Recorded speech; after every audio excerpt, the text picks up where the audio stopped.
ou en Occident, si on est arrivé à revoir à la baisse la fréquence de ces cancers, c'est grâce au dépistage et à l'amélioration, bien sûr, de la prise en charge. Alors, les dépistages, même dans nos milieux ici, nous recevons de temps en temps des femmes qui viennent se dépister de manière individuelle. Mais nous pensons que pour que les dépistages soient vraiment efficaces, il faut que ça soit organisé au niveau du pays par les gouvernements. Mais néanmoins, dans chacun des hôpitaux, comme ici chez nous, nous faisons les dépistages individuels. Il y a des femmes qui viennent se faire dépister individuellement. Nous les faisons en procédant au frottis cervical oncologique, et au plus tard dans les 2 semaines, nous avons les résultats.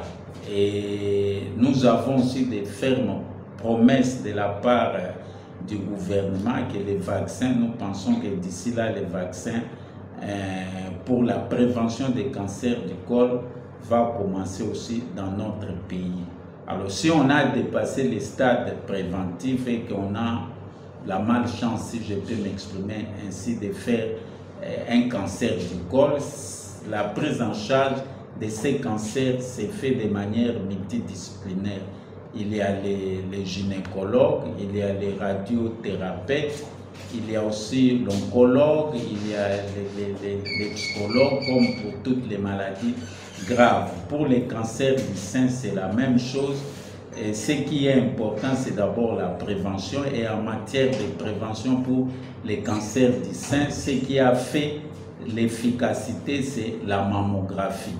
Et la mammographie, c'est ce qui a fait qu'en Occident, on est arrivé à réduire la fréquence des cancers du sein. Bien sûr, à part la prévention, si on souffre déjà des cancers du sein, il faut savoir que la prise en charge, elle est lourde et elle est multidisciplinaire. Plusieurs médecins interviennent, les gynécologues, les chirurgiens, l'oncologue, les radiothérapeutes, parce que ça nécessite plusieurs types de traitements en fonction, bien sûr, des types de cancers du sein.